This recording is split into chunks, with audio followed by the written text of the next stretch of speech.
For today's video mga guys, gawa tayo ng maha. Magluluto ako ng maha para meron pangdagdag handa ni Mother Dia. So nagpakulo muna ako ng tubig. At habang kumukulo, nilagay ko na itong gata. Pagkatapos ko nang nilagay yung gata, sunod ko naman yung condense. Pagkatapos ng condense, sunod ko na din yung corn. Tapos inihalo ko muna hanggang sa pinakulo ko ng pinakulo para medyo maluto din ng konti yung gata niya. Pagkatapos ko lahat inilagay yung ingredients niya, hinayaan ko muna siyang kumukulo. Tapos inihanda ko na din yung cornstarch. Nilagyan ko muna siya ng tubig para tunawin ko dun sa malamig na tubig yung cornstarch. Kasi tinatanong nung isang kasama ko kung isasabay ko ba yung cornstarch. Kasi yung iba yung sinasabay nila. Pagka sinabay ko kasi, bubuo-buo yun. So, ganito yung way ko para hindi ko mabuo yung cornstarch na ilalagay. Kailangan at tutunawin ko na muna siya sa malamig na tubig. Yung mga konting tubig lang. Tapos nilagyan ko pala siya ng asukal. Dahil nung tinikman ko na ay medyo kulang yung nabili kong condense. Naparami ko na yung tubig. Pero okay na yung gata niya. Pagkatapos yan, saka habang kumukulo siya, tsaka ko na ilalagay yung cornstarch. Unti-untiin ko ilalagay yung cornstarch. Wag agad din ibuhos. At habang binubuhos mo yon, ihalo-halo ko na para hindi na siya mamuo-buo. Dinagdagan ko ulit yung asukal niya. Kasi itong mga kasambahay ko parang kulang daw, kaya dinagdagan ko ulit. Pero nasa sa inyo kung lagyan nyo pa ng asukal kung anong gusto nyo tamis. Tapos habang kumukulo at nahalo ko na din yung cornstarch na nilagyan ko ng tubig.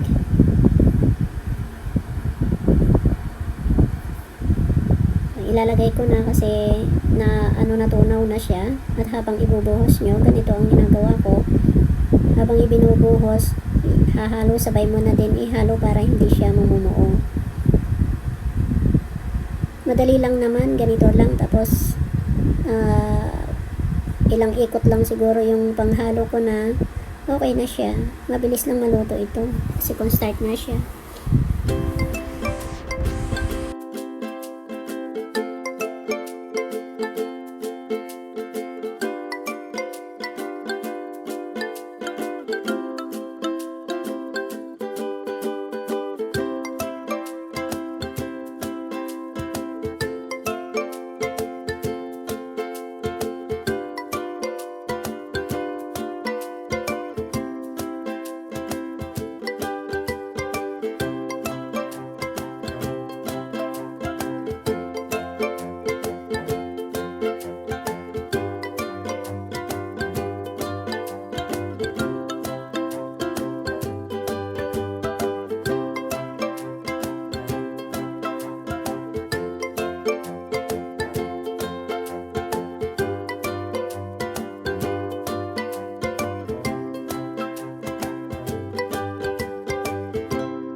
bibili kami ng cornstarch. Asan natin cornstarch dito?